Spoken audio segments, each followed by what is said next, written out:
na heat index sa bansa, mas lalong nagiging mahalaga ang kaligtasan at kalusugan ng ating mga manggagawa, lalo na ang mga exposed sa matinding init at iba't ibang panganib sa workplace.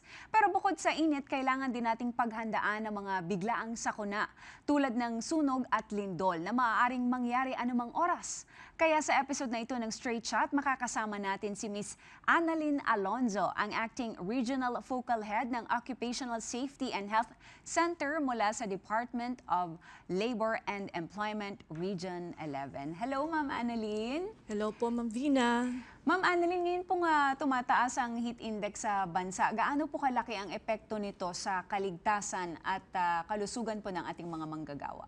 Sa patuloy na pagtaas ng heat index sa Pilipinas, malaki at seryoso po ang epekto nito sa kaligtasan at kalusugan ng mga manggagawa, lalo na sa mga exposed sa matinding init. Habang tumataas ang heat index, mas nahihirapan ang katawan na magpalamig sa pamamagitan ng pagpapawis.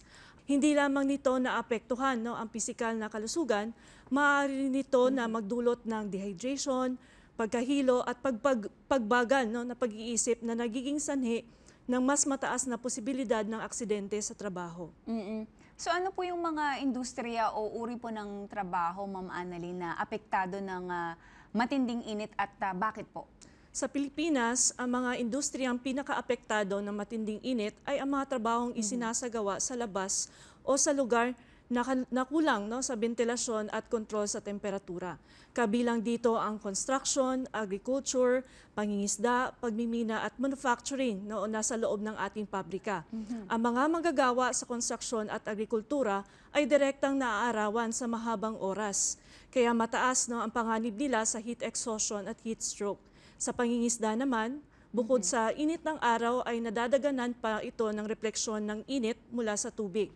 Sa pagmimina at ilang pabrika, kahit sila po ay nasa loob ng pasilidad, maaaring maging sobrang init dahil sa makinang naglalabas ng mataas na temperatura at kukulungan sa maayos na ventilasyon. Ang mga trabahong ito ay kadalasan nangangailangan din ng pisikal na lakas na lalo pang nagpapataas ng body temperature ng manggagawa.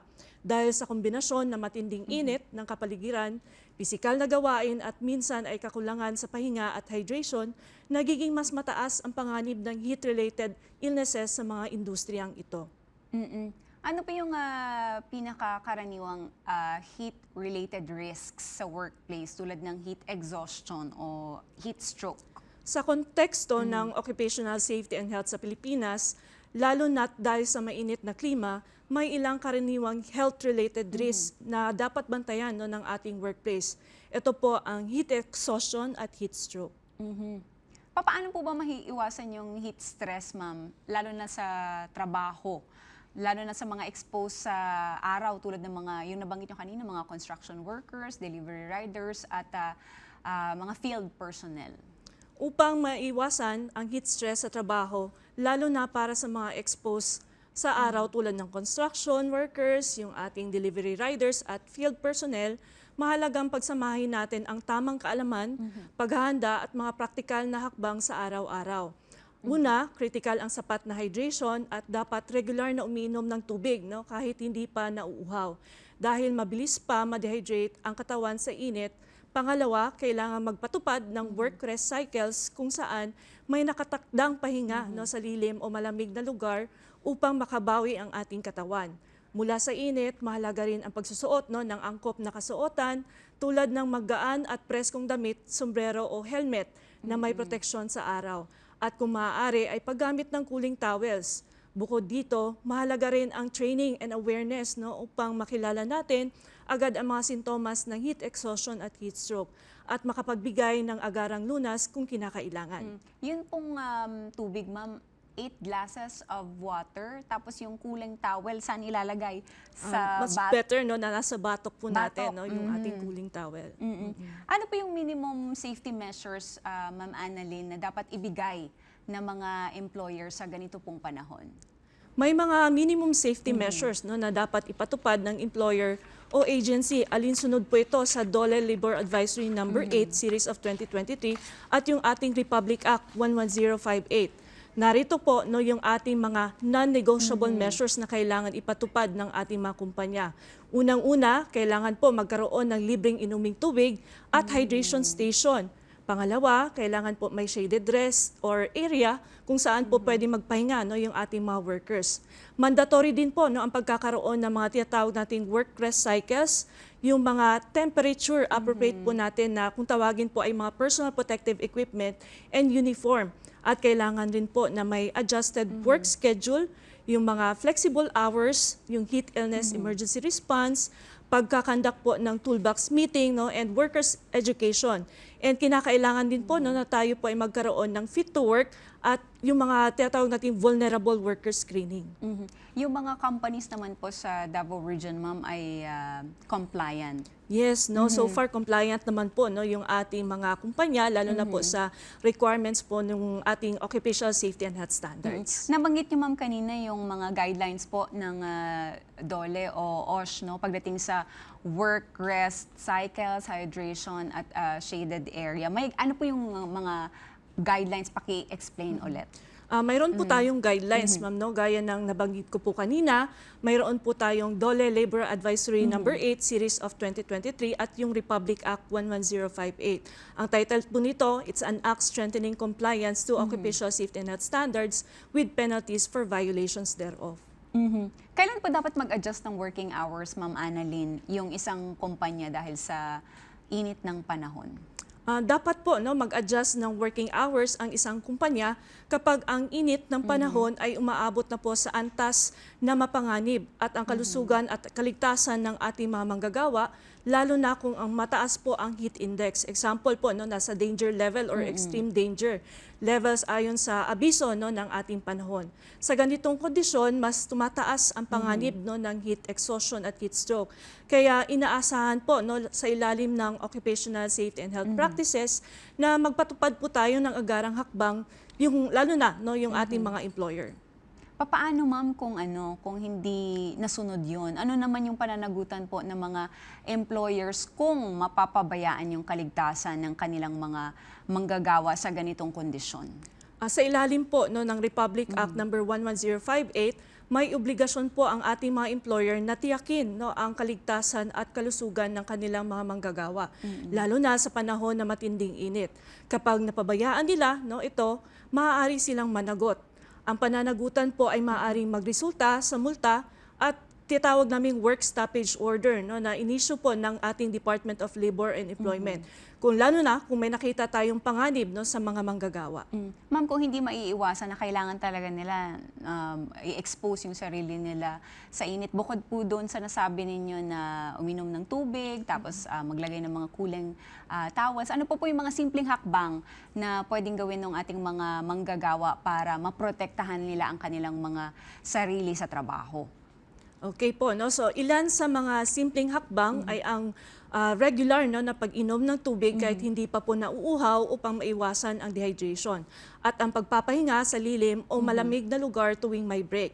Mainam din po ang pagsusuot ng mga magaang damit, no, preskong damit, paggamit po ng mga sombrero o proteksyon sa araw. At pag-iwas rin po no, sa sobrang pagbibilad sa init, lalo na sa tanghali, kung kailan may pinakamataas na heat index. Mahalaga rin po na maging mapagmatsyag po tayo sa sariling kalagayan at sa mga kasamahan natin, no? At agad po tayong kumilos kapag may nararamdamang sintomas, no? Lalo na po sa heat exhaustion no? At heat stroke. Ang simpleng pakikipag-ugnayan sa ating mga supervisor, pagsunod natin sa mga safety guidelines at hindi pagwawalang bahala no? Sa ating nararamdamang sintomas ay makakatulong no?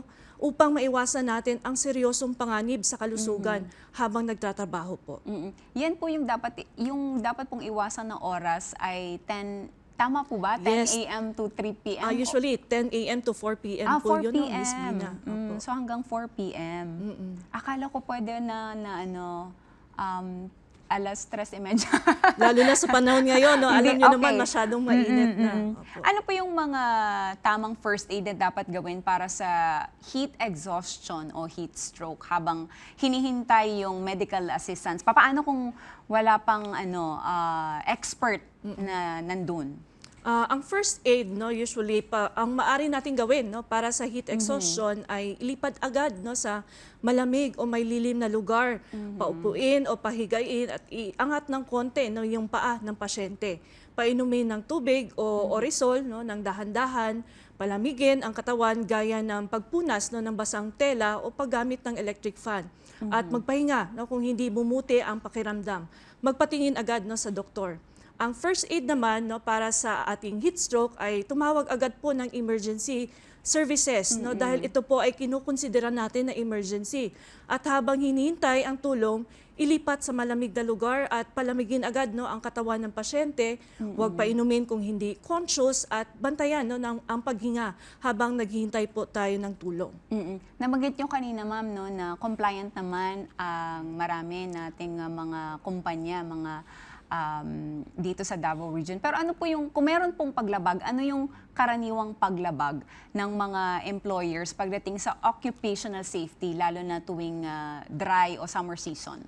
Ayon sa Philippine, no, sa Occupational Safety and Health Standards natin at sa Republic Act 11058 at DOLE Labor Advisory Number 8 Series of 2023 on heat stress, ito po ang pinakakaraniwang violations, no, ng ating mga employers tuwing summer at lalo na kung may extreme heat season na.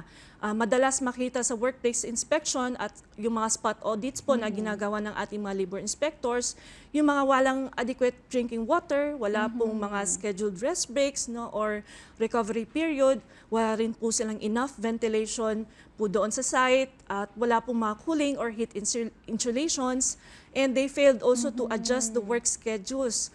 Meron din pong, or wala rin po silang nagawa, no, na mga heat stress orientation or mga simpleng toolbox talks, no. So hindi rin po nabibigyan ng saktong personal protective equipment, no, or saktong uniform yung ating mga workers. At minsan wala rin po silang mga emergency response procedure, lalo na sa heat exhaustion, no, at heat stroke. So ang pinaka talaga, no, critical ay wala rin ginawang heat risk assessment. So anong nangyari doon, ma'am, sa mga kumpanya na yon? Oo. Buti na lang po, no, kasi ang approach po ng Department of Labor and Employment is more on developmental, no, rather than punitive. So before po sila ma-penalize, tinutulungan mo naman po sila, no, ng DOLE na tumugon muna, no, sa pagkukulang nila at makapag-comply doon sa tinatawag nating OSH compliance gaps. I see. Ma'am Annalyn, gaano po kahalaga yung pagkakaroon ng safety culture sa loob ng kumpanya, lalo na sa ganitong panahon ng matinding init? Ang pagkakaroon po ng strong safety culture sa loob ng kumpanya ay napakahalaga, no, lalo na sa panahon ng matinding init. Dahil dito nakasalalay ang tuloy-tuloy na seryosong pagprotekta, no, sa kalusugan at kaligtasan ng ating manggagawa. Kapag maayos ang safety culture, mas nagiging aware at disiplinado, no, ang lahat sa pag-iwas sa panganib, tulad ng heat exhaustion at heat stroke. Sa pamamagitan, no, ng tamang hydration, pahinga at pagsunod sa safety protocols, nakakatulong din ito upang mas mabilis ma-report at maagapan, no, ang mga sintomas ng heat stress. Mababawasan din, no, ang aksidente at mananatiling productive, no, yung ating mga workers kahit sa ilalim, no, ng matinding kondisyon ng init. Sa kabuuan, no, ang safety culture po, no, ay nagsisiguro na ang kaligtasan ay hindi lang siya polisiya, kundi ito po ay actual na araw-araw, no, na gawain ng bawat isa sa ating kumpanya. Sa mga kumpanya pong nanonood sa atin ngayon, ano po ba yung mga minimum preparedness plan na dapat meron sila para sa iba't ibang sakuna? At ano rin po yung dapat laman ng isang basic emergency kit sa workplace? Pero bago mo sagutin yan, Miss Annalyn, magbabalik po ang Straight Shot.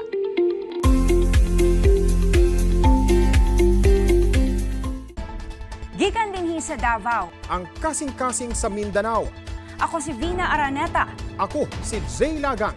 Maghatod og mga labas, naguna og mahinungdanong balita. Lunes hangtod Biyernes sa PTV Regional News Block.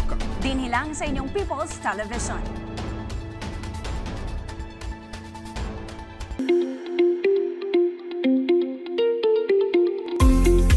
Balik tayo sa Straight Shot. Kanina, Miss Annalyn, tinanong kita na yung mga minimum preparedness ba ng isang kumpanya. Tapos ano yung dapat laman ng isang emergency kit sa workplace?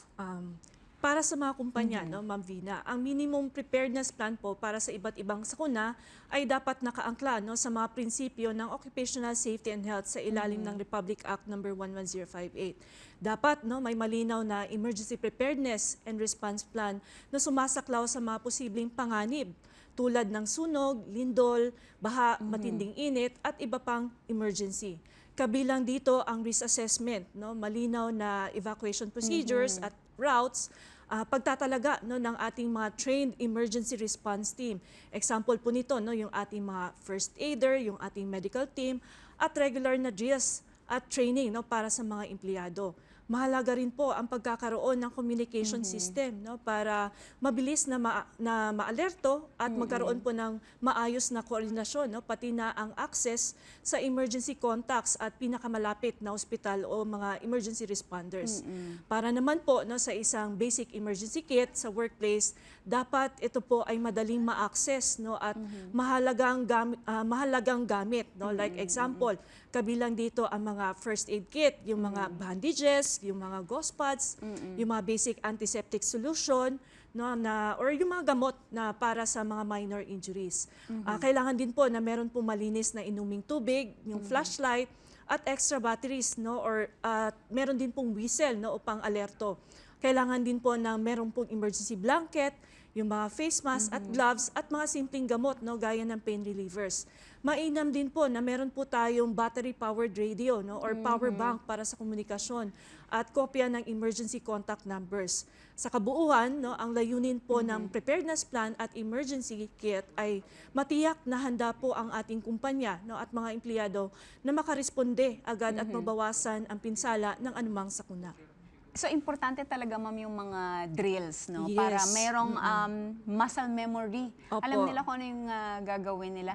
Yung pong emergency kit, saan po ba dapat nakalagay? As much as possible, no, yung madaling makita lang, no, ng ating mga workers, and kung pwede lang doon sa ating mga evacuation plans ay naka-indicate na doon, no, kung saan po yung location talaga, no, ng ating mga first aid kit. So, dapat alam ng lahat. Yes, no, alam po para lahat talaga. pwedeng makatulong.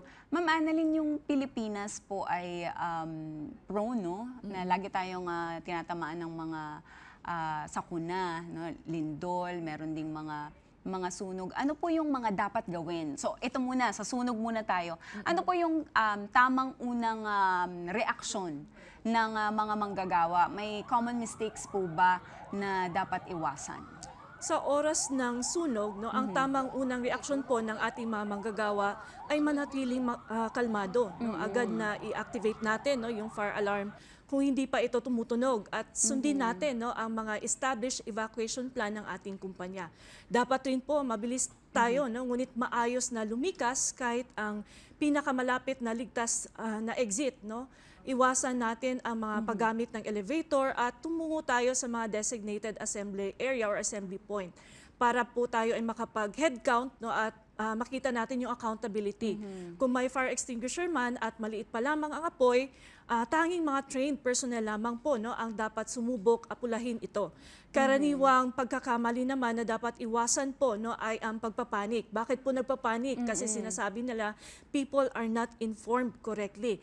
No? So pagbabalik din natin, no, minsan bumabalik po yung ating mga workers sa gusali para kunin yung mga personal, no, na gamit. Yes, no, and minsan gumagamit pa ng elevator at pagsubok rin, no, labanan ang apoy na wala namang tamang training, no? So mali rin po ang hindi natin pag-report agad kung may nakikita po tayong usok o apoy at hindi natin pagsunod, no, sa mga instructions ng ating mga fire marshals or ng ating safety officers. So ang mabilis po na pagresponde at pagsunod sa safety procedures ang pinakamahalagang paraan, no, upang maiwasan natin ang injury at pagkawala po, no, ng buhay. So, importante talaga yung training. Yes. Oo, kasi Opo, pag lagi nating ginagawa, 'di ba, mayroong mga drills, alam natin kung ano yung gagawin. So, magkakaroon tayo ng muscle memory. Ito naman, ma'am. Pagdating naman po sa lindol, no, earthquake preparedness sa workplace, ano po yung pinaka-basic ng na dapat alam po ng mga empleyado? Okay, so para naman po sa earthquake, no, sa earthquake preparedness, sa workplace, ang pinaka-basic na dapat po alam ng ating mga empleyado ay ang tamang duck cover and hold no, na procedure. Sa oras kasi ng lindol, wag po tayong agad tumakbo palabas. No? Sa halip, tayo po ay yumuko or mag-duck upang maiwasan na ang pagbagsak. Then magtago rin po tayo sa ilalim no, ng matibay na mesa or desk.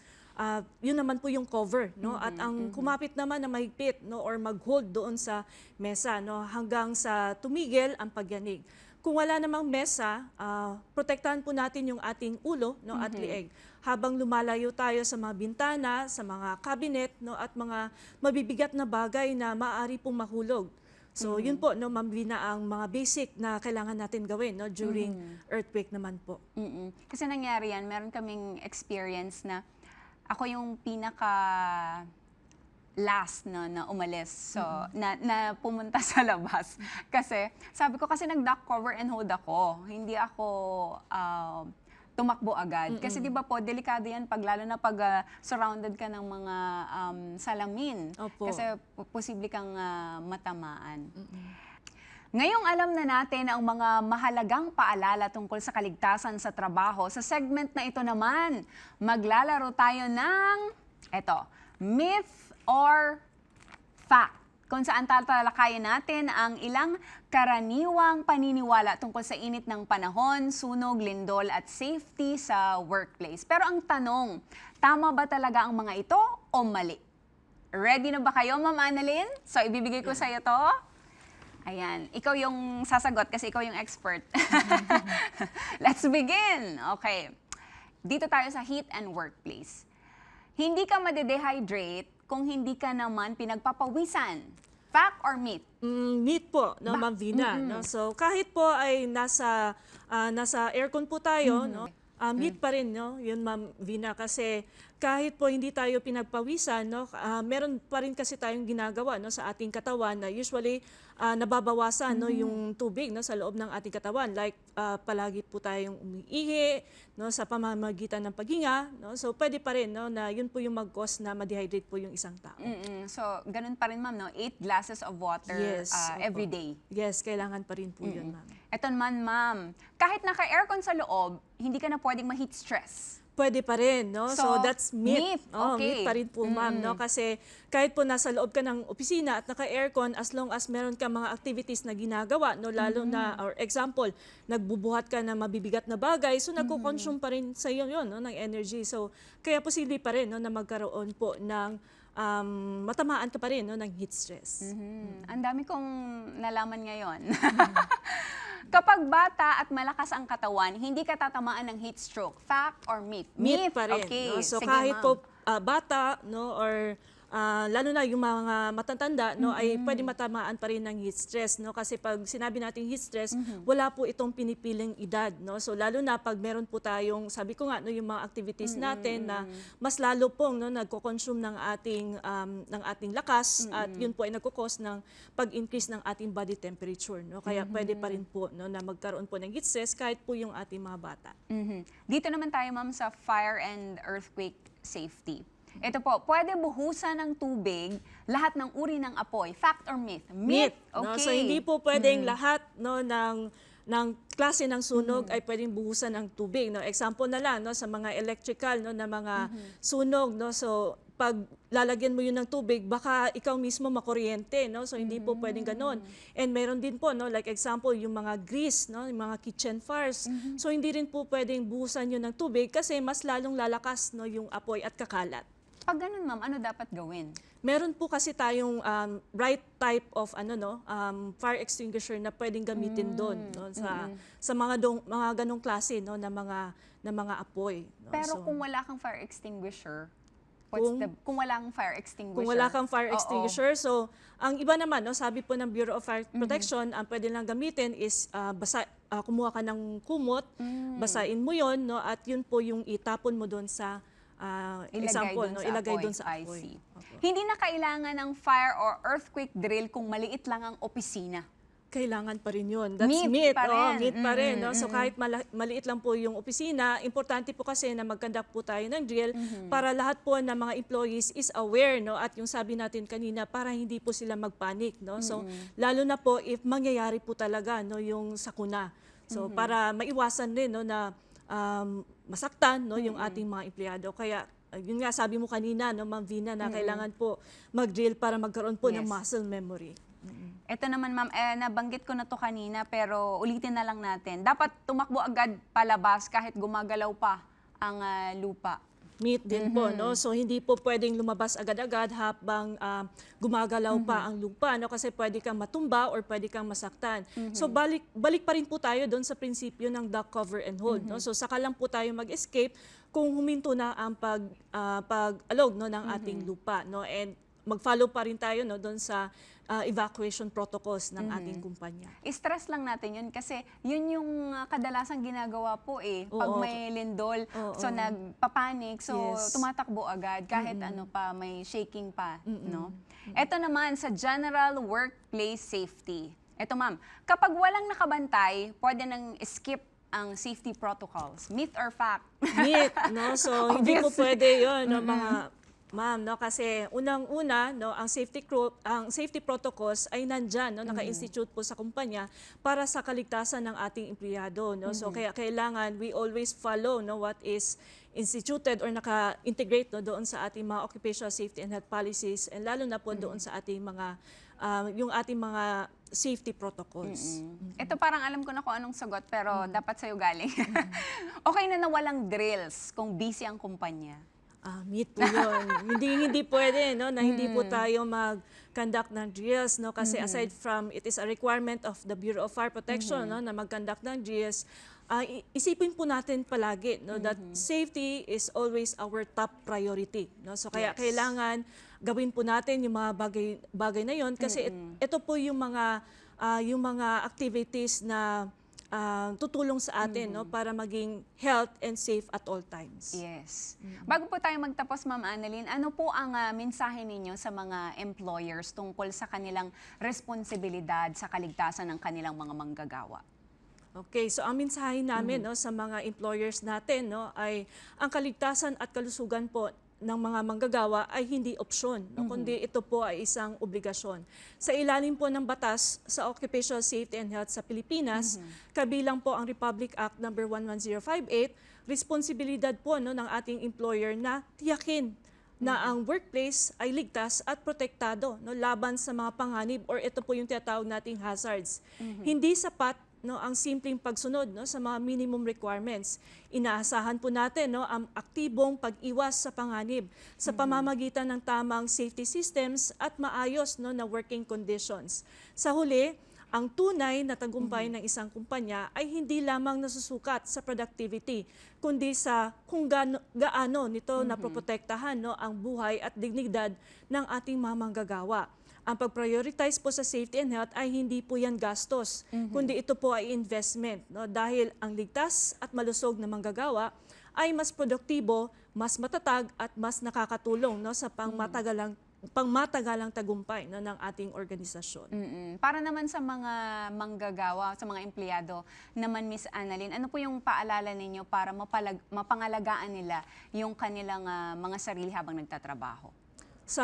Ang paalala naman namin no, para sa ating mga empleyado ay ang aktibong pakikilahok no, sa sariling kaligtasan at kalusugan sa trabaho araw-araw. So dahil po no, dapat palagi po tayong sumunod no, sa mga safety policies at procedures ng ating kumpanya.